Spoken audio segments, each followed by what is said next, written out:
त्रेता युग में जब भगवान श्री राम रावण का वध करके राम राज्य की स्थापना करते हैं, उसके पश्चात जब द्वापर युग का आरंभ होता है, जब द्वापर युग में भी धर्म की हानि होने लगती है और अधर्म की वृद्धि होने लगती है, जब पापियों का अत्याचार बढ़ने लगता है और दुष्ट कंस का सभी के ऊपर अत्याचार बढ़ने लगता है, सभी दुष्ट कंस से पीड़ित होकर श्रीहरि को पुकारते हैं, तब भगवान श्रीहरि भाद्र मास के कृष्ण पक्ष के अष्टमी तिथि को प्रकट होते हैं। भगवान का जन्म नहीं होता, भगवान प्रकट होते हैं। इसी दिन को श्री कृष्ण जन्माष्टमी के नाम से मनाया जाता है। भगवान श्री कृष्ण को भगवान विष्णु का पूर्ण अवतार भी माना जाता है, क्योंकि ये जन्म से ही 64 कलाओं और 64 गुणों से परिपूर्ण थे और इन्होंने जब अवतार लिया था तब इन्होंने अपनी बाल्यकाल से ही अपनी लीलाओं का आरंभ कर दिया था और बाल्यकाल से ही कंस के इतने बड़े बड़े असुरों का वध कर दिया था।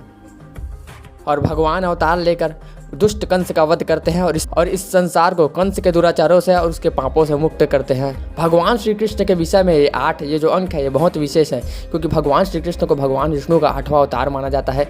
भगवान श्री कृष्ण का जन्म अष्टमी तिथि को हुआ था और भगवान श्री कृष्ण माता देवकी के 8वें संतान भी थे। भगवान श्री कृष्ण भगवान विष्णु के ऐसे अवतार थे जिन्होंने अपने आप को स्वयं भगवान सिद्ध किया था। जैसे त्रेता युग में भगवान श्री राम ने यह सिद्ध किया था कि आप भगवान होते हुए भी कैसे मर्यादा पुरुषोत्तम अर्थात पुरुष उत्तम बन सकते हैं, वैसे ही भगवान श्री कृष्ण ने द्वापर युग में यह सिद्ध किया कि एक मनुष्य होते हुए भी आप भगवान कैसे बन सकते हैं। महाभारत काल में भगवान श्री कृष्ण के कंस वध के पश्चात से ही भगवान श्री कृष्ण को बड़े बड़े महाभारत के पात्र जानने लगे थे और जो लोग महाभारत के जो कुछ उत्तम पात्र हैं वो सभी जानते थे कि भगवान श्री कृष्ण आखिर कौन है। अगर ये बात दुर्योधन भी जान लेता तो महाभारत में इतना विध्वंसक युद्ध नहीं होता। यहाँ तक कि दुर्योधन के मित्र कर्ण भी जानते थे कि भगवान श्री कृष्ण कौन है, लेकिन दुर्योधन ये नहीं जान पाया और यहाँ तक दुर्योधन ने भगवान श्री कृष्ण को बंदी बनाने तक का प्रयास किया था। भगवान श्री कृष्ण पीताम्बरधारी हैं, उन्हें पीला वस्त्र अत्यधिक पसंद है। भगवान श्री कृष्ण भगवान विष्णु के पहले अवतार जिन्होंने सुदर्शन चक्र का प्रयोग किया था।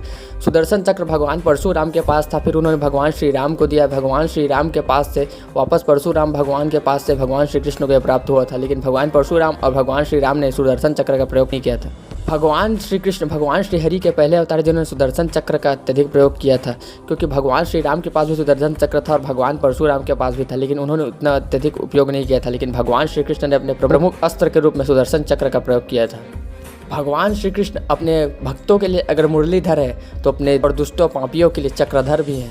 भगवान श्री कृष्ण जब द्वापर युग में भी धर्म की हानि होने लगती तब अवतरित होते हैं और महाभारत में पांडवों को युद्ध जिताकर धर्म की स्थापना करते हैं। इसीलिए भगवान श्री कृष्ण ने गीता में भी कहा कि जब जब धर्म की हानि होती है और अधर्म की वृद्धि होती है तब तक मैं युग युग में अनेक रूपों में अवतार लेता हूँ। भगवान श्री कृष्ण ऐसे अद्भुत चरित्र हैं जो कि अवतरित होकर इस धरती पर रह कर गए हैं। श्री कृष्ण जन्माष्टमी की आप सभी को हार्दिक शुभकामनाएं। जय श्री कृष्ण।